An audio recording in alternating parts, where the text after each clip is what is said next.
Halo sobat Duniaku dan kawan-kawan semuanya, selamat datang di Duniaku Channel. Di video kali ini kita akan membahas mengenai tanaman karpet atau tanaman foreground aquascape. Tanaman foreground atau tanaman karpet merupakan tanaman yang hidup merambat di dasar aquascape. Tanaman ini merupakan tanaman yang sangat cocok untuk ditumbuhkan di aquascape yang memiliki gaya iwagumi atau iwagumi style. Tetapi tanaman karpet ataupun tanaman foreground ini memiliki citra yang cukup sulit untuk ditanam. Sehingga banyak sekali aquascaper pemula yang ragu untuk menanam tanaman jenis foreground. So, di video kali ini kami akan memberikan 4 rekomendasi tanaman aquascape karpet atau tanaman foreground yang kami urutkan dari yang cara penanamannya paling mudah sampai dengan yang cara penanamannya paling sulit.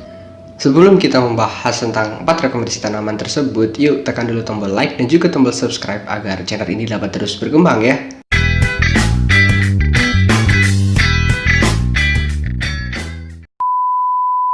Tanaman karpet yang pertama yaitu dwarf hairgrass. Seperti namanya yaitu hairgrass, bentuk dari tanaman ini menyerupai rambut.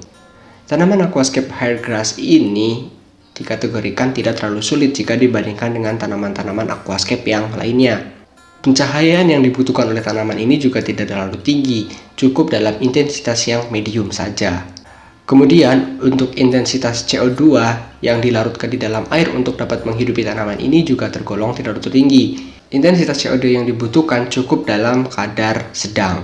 Akan tetapi, tipe pertumbuhan dari hairgrass ini tergolong lebih lambat jika dibandingkan dengan jenis-jenis tanaman karpet yang lainnya.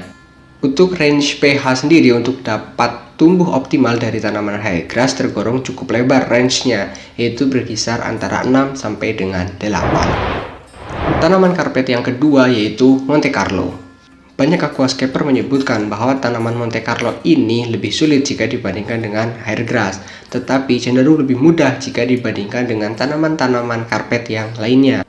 Sama seperti hairgrass, pencahayaan dan juga CO2 yang dibutuhkan oleh tanaman Monte Carlo juga tergolong dalam kondisi yang medium ataupun sedang.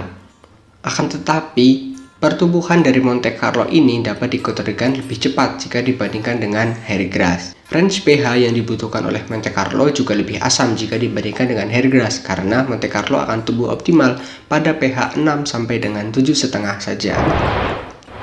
Tanaman karpet yang ketiga yaitu tanaman glosso.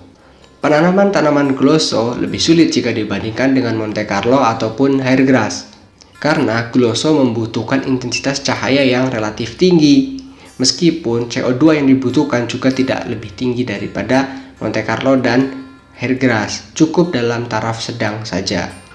Glosso juga cukup cepat tumbuh merambat, tetapi pH yang dibutuhkan oleh tanaman glosso ini cenderung lebih asam jika dibandingkan dengan Monte Carlo dan juga hairgrass, yaitu berkisar antara 5 sampai dengan 7. Tanaman karpet yang keempat yaitu Hasecuba.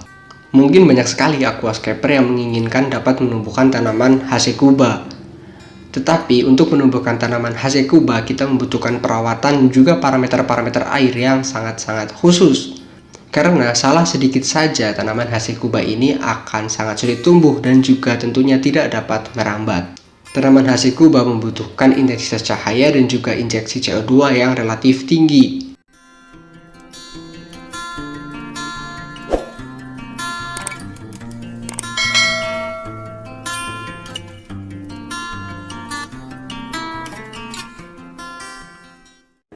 So, itu dia 4 rekomendasi tanaman karpet aquascape yang dapat sahabat Duniaku gunakan. Terima kasih telah menonton video ini sampai akhir dan semoga video ini bermanfaat ya. Sampai jumpa di video selanjutnya.